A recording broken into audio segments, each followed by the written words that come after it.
महाकुंभ ये तो सुना ही है, मगर होता क्या है महाकुंभ, और शब्द कहाँ से आया है और कौन से चार से है। महाकुंभ की दो कहानियों में से एक कहानी है सर्पों और गरुड़ देव की कहानी। क्या है ये कहानी? एक ऋषि थे जिनका नाम था ऋषि कश्यप, जिनकी दो पत्नियां थी जो आपस में दो बहनें थी। पूरी दुनिया में जितने सर्प है उन सब की माँ कद्रू को माना गया है। जब तक गरुड़ बाहर आया तब तक वृंदा माँ कद्रू और उसके 100 संतान सर्पों की दासी हो चुकी थी। गरुड़ को यह देखकर अच्छा नहीं लगा। गरुड़ गया और उन सब से पूछा कि मैं क्या करूं कि मेरी माँ को दासित्व से तुम लोग मुक्त कर दो। इंद्रदेव, सूर्यदेव जितने शक्तिशाली देव थे सब गरुड़ का रास्ता रोकने की कोशिश करने लगे, लेकिन गरुड़ इतने शक्तिशाली थे कि एक एक करके उन्होंने सबको हरा दिया। समुद्र मंथन जिसमें एक तरफ सारे देव खड़े थे, दूसरी तरफ सारे असुर, और पर्वत को मथा जा रहा था। एक एक करके चीजें निकल रही थी। जब धन्वंतरी के हाथ में अमृत कलश देखा गया तो असुर अमृत कलश को धन्वंतरी से छीनना चाहते थे,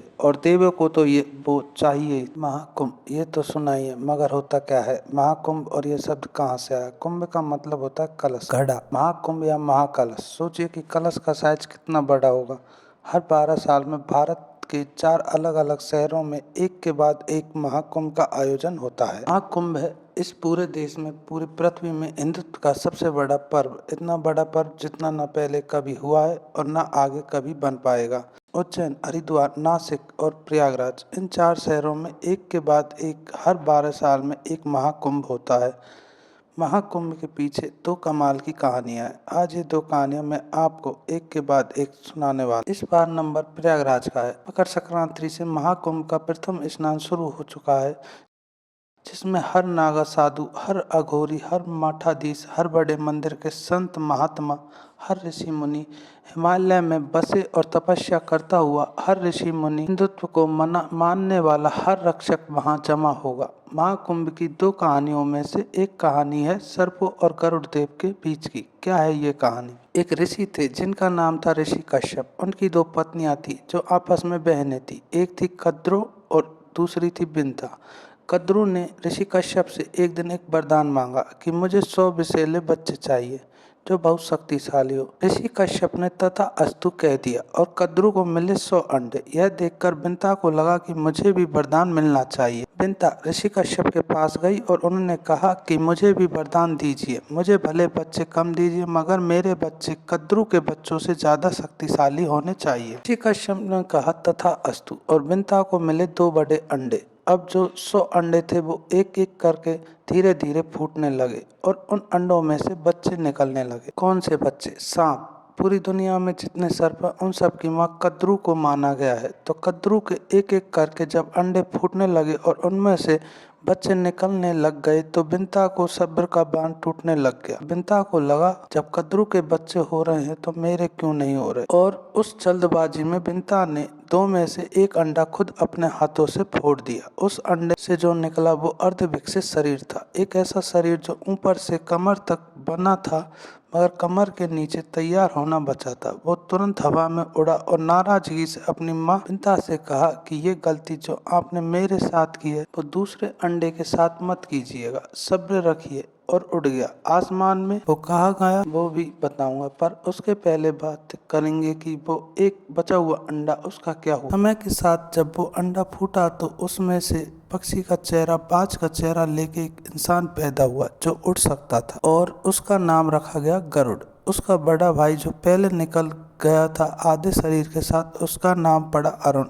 और आज की डेट में सूर्य देव का सारथी है जो सूर्य के 7 घोड़े चलाता है, वो गरुड़ का भाई अरुण है। जब तक गरुड़ बाहर आया तब तक बिंता माँ कद्रू और उसके 100 बच्चों की यानी सांपों की दासी हो चुकी थी। गरुड़ को यह देखकर अच्छा नहीं लगा। गरुड़ गया और उन सबसे पूछा कि मैं क्या करूं कि मेरी माँ को तुम लोग दासित्व से मुक्त। और सबने कहा कि बैकुंठ धाम से अमृत कलश ला करके दे। कलश कुंभ घड़ा जिसमें अमृत रखा है वो कहते हैं अमृत कलश। गरुड़ इतने शक्तिशाली थे कि उन्होंने कहा कि ठीक है, मैं कुछ भी करके वो कलश ला के तुम लोगों को दूंगा, जिसके बाद तुम लोग मेरी माँ को दासित्व से मुक्त कर दो। ये कॉन्ट्रैक्ट डन हो गया और उसके बाद गरुड़ उड़ के गए बैकुंठ धाम और बैकुंठ धाम से अमृत कलश उठा लिया। इंद्रदेव, सूर्यदेव जितने शक्तिशाली देव थे, सब गरुड़ का रास्ता रोकने की कोशिश किए, मगर गरुड़ इतने शक्तिशाली थे कि एक एक करके उन्होंने सबको हरा दिया। ये बात पहुंची विष्णु जी के पास। जब देव भागते हुए उनके पास गए और बोले कि अनर्थ हो जाएगा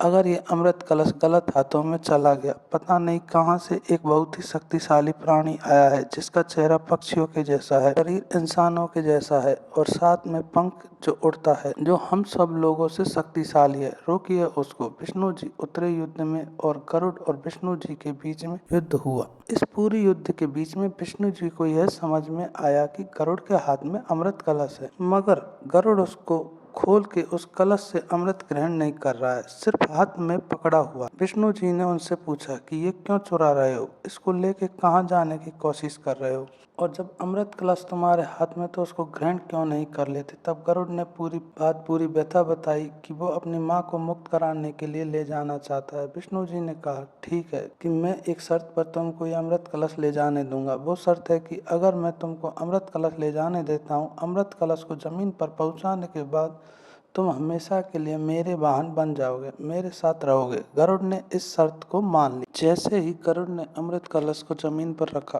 विष्णु जी ने मायावी शक्तियों से उस कलश को वहां से गायब कर दिया। लेकिन क्योंकि वो अमृत कलश गरुड़ ले जा के रख चुके थे सारे सर्पों और उनकी माँ कद्रू के सामने, तो उनका प्रण पूरा हो चुका था, जिसके कारण उनकी माँ विंता को दासित्व से मुक्त कर दिया गया। दासित्व से विंता मुक्त हुई, लेकिन कलश और अमृत इन सबको नहीं मिल पाया। ये है पहली कहानी। जब विष्णु और गरुड़ आपस में युद्ध कर रहे थे तो उस कलश से अमृत की कुछ बूंदें पृथ्वी पर गिरी और माना जाता है कि 4 जगह जहाँ अमृत की वो बूंदें गिरी, वहीं वो 4 जगह है जहाँ आज महाकुंभ होता है: उज्जैन, हरिद्वार, नासिक और प्रयागराज। दूसरी कहानी जुड़ी हुई है समुद्र मंथन से। समुद्र मंथन जिसमें एक तरफ सारे देव खड़े थे और दूसरी तरफ सारे असुर।